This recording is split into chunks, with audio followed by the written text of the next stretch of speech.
Este es un reportaje que lo ha hecho Ana Acosta, editorialista del medio Wambra Radio, en donde ella da más nombres que se sumarían a los 4 niños desaparecidos forzosamente. Denuncias de desapariciones y ejecuciones forzosas hechas por militares o en manos de militares. Y empieza diciendo lo siguiente: a raíz de la historia de estos 4 niños en las Malvinas, desaparecidos por militares y luego encontrados restos calcinados, otros familiares nombran a más hijos, sobrinos, madres, hermanos desaparecidos, ejecutados por militares. Desde el decreto de conflicto armado interno de Noboa, que inició el 9 de enero hace un año, aquí hay 10 nombres que se recogen por organizaciones de derechos humanos. En total, 3 adolescentes, 16, 17 y 18 años, y 7 jóvenes entre 19 y 35 años, y varios de estos por coincidencia son afros. Ninguno tenía antecedentes penales, tampoco estaba cometiendo delito alguno. Solo en estos casos aproximadamente representan la existencia de una desaparición o ejecución por mes en la que se estarían involucrados miembros de la fuerza política. Desde el mes de enero, a pesar de esto, varias de estas desapariciones se han investigado como desapariciones involuntarias y no como desaparición forzosa o forzada. Por su parte, la Fiscalía ha registrado 9 denuncias por desapariciones forzadas y 15 denuncias por ejecuciones extrajudiciales. Muchas de estas historias tendrían rasgos similares con el crimen de Estado de estos 4 niños, que puso en evidencia el papel de la fuerza pública en violaciones de derechos humanos durante el llamado conflicto armado. Siguiendo con esta línea, Dave Loor Roca, de 20 años, y su amigo Juan Daniel Santillán, de Ventanas Los Ríos, Cantón Ventanas, provincia de Los Ríos. Los 2 jóvenes fueron detenidos y luego desaparecidos por la Fuerza Armada en el Cantón Ventanas, provincia de Los Ríos, el día 26 de agosto 2024. Esto ocurrió a las 4:30 de la tarde, durante un estado de excepción. Dave y Juan Daniel salieron en la moto a comprar una tienda. Ninguno tiene antecedentes penales. En un video de cámara de vigilancia quedó registrado el momento como tal, en que los 2 jóvenes estarían en una motocicleta, cuando militares, con vestimenta, armas, cascos, máscaras, botas, les piden bajarse y les requisan. Ellos levantan los brazos sin mostrar resistencia. Los militares les solicitan documentos, los suben a la camioneta, coincidentemente, y se los llevan acostados en el balde de la camioneta. Una imagen muy similar a la del video de estos niños de las Malvinas. En un video testimonio recolectado por CDH, Lorena Roca, madre de Dave, cuenta lo siguiente: que recibió una llamada en la que avisaban que militares habían detenido a su hijo. Ella fue al lugar y vio que los militares estaban haciendo un allanamiento. Se acercó y les preguntó por qué los llevan, y ella con desesperación narra lo ocurrido. Entonces, el militar con el fusil le hace a un lado, le empuja y le dice que abra, y que si no lo hacía le iban a llevar también. Entonces, con el temor, ella avanzó a ver a su hijo, porque él alza su cabeza y quería seguir preguntando. Pero como habían hecho estos militares alrededor de 14, eran 2 camionetas. En una camioneta estaban un chico y en otra estaba Dave y Juan Manuel. Ella y su esposo seguirían a los militares hacia una zona llamada La Polvareda. En un camino largo de palmas africanas, ella vio al chico que tenían en la primera camioneta. La vio sin ropa, corriendo. Entonces dijo, seguramente le habían pegado y bueno. Cuando el chico, con vergüenza, se tapa con sus manos, su esposo se acercó y le preguntó dónde están los otros, y él responde que les habían pegado y a los otros también se los llevaron. De acuerdo con Jazmín Bermeo, abogada de la familia de Dave, en una entrevista con el canal Ingobernables, cuenta que el chico al que lograron ver desnudo les había dicho que los militares los tenían más arriba y los estaban torturando al fondo del monte. Vieron las camionetas parqueadas y 2 chicos sumamente golpeados, pero ninguno era su hijo y su amigo. En esa misma noche los militares allanaron su casa, se llevaron varias cosas y rompieron las cámaras. Desde esa noche no ha vuelto a ver a su hijo, Dave, y a su amigo Juan Daniel.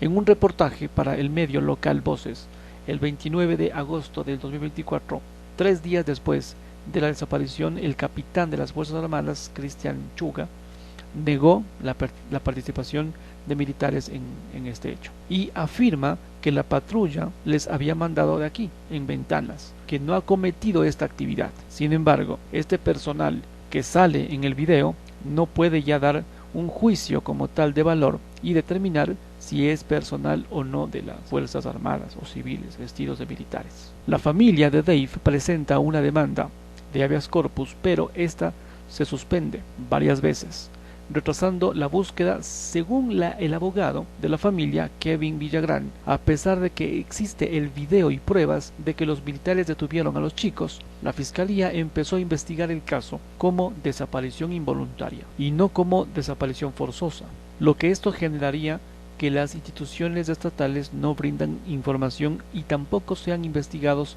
por las desapariciones. Según CDH, el caso ahora ya estaría investigándose como desaparición forzada.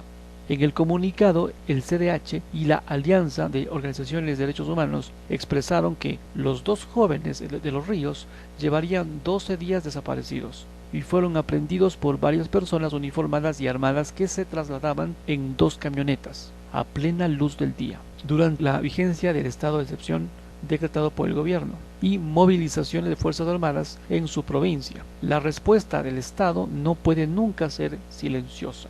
La familia del otro chico, en cambio, de Juan Daniel Santillán, no ha presentado alguna denuncia por miedo a represalias, según el Comité Permanente de Derechos Humanos de Guayaquil, CDH. Al igual que estos dos jóvenes, en esta provincia habría 3 casos más de desaparición. Una de ellas sería el de un menor de edad. En total, en Los Ríos hay como 5 casos, donde participan miembros de la fuerza pública.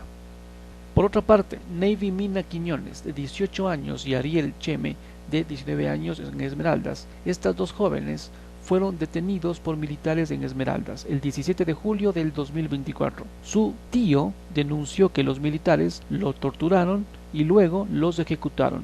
En el video de un medio local, Saeta TV, el familiar pide la respuesta de las autoridades y les pide que reconozcan si es que es verdad se les pasó la mano. El cuerpo de los chicos que fueron muertos no aguantaron la tortura y por eso murieron, y eso se llama crimen de Estado. Días después de que fueron detenidos por militares, estos jóvenes aparecieron muertos y calcinados en Río Verde, en el recinto Cabuyal, aproximadamente a 37 kilómetros de la ciudad de Esmeraldas. Esto coincide con la forma en que los 4 niños de las Malvinas fueron encontrados, en las mismas condiciones.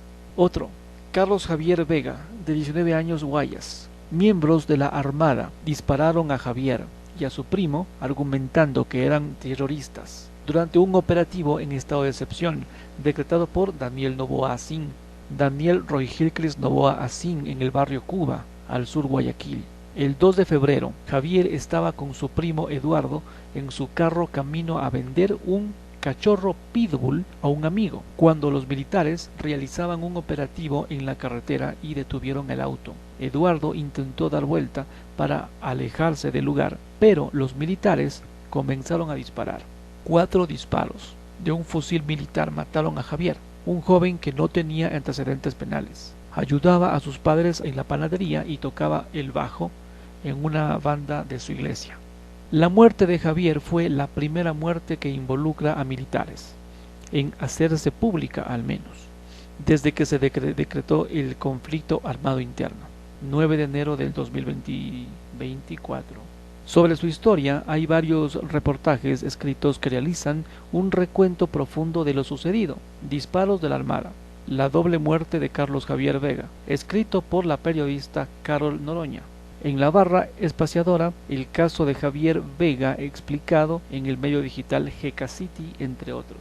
Un marino se encuentra procesado por la muerte de Javier como extralimitación en la ejecución de un acto de servicio y no como ejecución extrajudicial. Otro caso, Sarita Murillo, de 35 años, en Esmeraldas. Sarita estaba dentro de la casa rezando la novena el 3 de diciembre del 2024, católica. Un escuadrón, digamos volante de militares en varias camionetas pasaron por el barrio El Palmar, un barrio empobrecido en Esmeraldas, y realizaron una ráfaga de disparos y una de las balas impactó a Sarita y la mató. En una transmisión de Facebook, un familiar o una familiar de ella transmite lo ocurrido y su voz se escucha mientras camina por el barrio de calles de tierra. Acabaron con la vida de su prima, hermana dentro de la casa, dice. La voz continúa narrando. Se miran varios militares armados y una camioneta militar detenida de noche y las personas del barrio reclaman a los militares que permanecen firmes y armados. Se observan también policías que caminan. La cámara llega a la casa y en el piso se observa sangre y en un cuerpo cubierto por una sábana de flores. Un canal TV digital de Esmeraldas, un medio local, reporta que según versiones de moradores del sector, militares realizaban una persecución y habrían realizado disparos. Lamentablemente, el proyectil le impactó y a esta madre de familia de 6 hijos, mientras se encontraba en su casa. En otro video se mira cómo las personas graban las placas del auto militar. La placa dice, no voy a decir, ta ta ta ta ta. Sarita era madre de 6 niños, 6 menores de edad que quedaron huérfanos. Otro caso, Jairo Damián Tapia Álvarez, de 16 años, y Justin Elian Álvarez, de 17 años, en Babahoyo. Según el testimonio de la madre de Jairo, el 3 de septiembre, a las 5 de la mañana, miembros de la Fuerza Armada ingresan a la casa y se los llevaron junto a su sobrino. En la denuncia realizada en Fiscalía, la mamá cuenta que los militares les dijeron que se les habían llevado para investigación y que en una hora vaya a verlos al comando conjunto de la policía. Desde ese día, los menores de edad están desaparecidos. El caso se investiga como desaparición involuntaria, a pesar que estarían involucrados miembros de las Fuerzas Armadas. Otro caso, Osvaldo Mauricio Morales Santana, en el cantón El Empalme, 23 años. Desapareció el 25 de abril 2024, después de ser detenido por militares. A pesar de esto, su desaparición se está investigando hasta la fecha, como desaparición involuntaria. Otro caso, Dalton Osvaldo Ruiz Tapia, de Babahoyo, 35 años. Desapareció el 20 de octubre del 2024, después de ser detenido por militares. A pesar de esto, su desaparición se estaría investigando como desaparición involuntaria y el habeas corpus está en proceso. Gravísimas violaciones a los derechos humanos. Estos no son los únicos nombres. Human Rights Watch, organización internacional de derechos humanos, en noviembre del 2024 realizó una visita a Ecuador para verificar estos datos y las graves violaciones a los derechos humanos desde que se decretó conflicto armado interno. Según esta organización, con datos recogidos en la Fiscalía, desde que inició este estado de excepción decretado por el gobierno en enero 2024, se han registrado 9 casos de desaparición forzosa, 15 denuncias por ejecución extrajudicial. Estas se encuentran en fiscalía, es decir, 15 personas presuntamente fueron asesinadas por miembros de la policía y fuerzas armadas. 145 investigaciones abiertas por extralimitaciones de la fuerza, es decir, que militares golpearon a personas detenidas siendo inocentes. Más de 80 casos de tortura ejercida por personal de la fuerza pública. La mayoría de los casos son jóvenes de barrios empobrecidos, varios afrodescendientes, y ocurren en las provincias de Esmeraldas, Guayas, Manabí y Los Ríos. De acuerdo con Juanita Gobertus, directora de división de las Américas de Human Rights Watch, después de su visita al Ecuador, dijo que lo más preocupante es que la respuesta del gobierno de Noboa no solo que no ha sido efectiva, sino que profundamente violatoria a los derechos humanos. En mayo del 2024, la organización envió una carta al gobierno de Noboa sobre el conflicto armado interno y violaciones a los derechos humanos en el país, en la que le dice que las violaciones de derechos humanos, una aparente ejecución extrajudicial, varias detenciones arbitrarias y casos de malos tratos en prisión, que en algunos casos pueden contribuir torturas, etc. Y las investigaciones suyas indican que podrían haberse cometido muchas más violaciones de derechos humanos en el país. Así anunció en el marco de conflicto armado interno. Fernando Bastias, abogado del Comité Permanente de Derechos Humanos, la CDH Guayaquil, en comparecencia en la Asamblea Nacional el 23 de diciembre del 2024, realizada para conocer la desaparición de los 4 niños en las Malvinas por militares, dijo que esta desaparición forzada no es la única. Los hechos de graves violaciones a esto se estaría volviendo a repetir en el Ecuador. No solamente hechos aislados, son el resultado de una política de seguridad que ha sido criticada por todas las instancias. Bastias recordó que la Corte Constitucional, en todos sus documentos referentes el conflicto armado interno y los recurrentes estados de excepción emitidos por Daniel Noboa, han criticado su uso por la seguridad y ha recomendado usar otras medidas. Además, Bastias nombró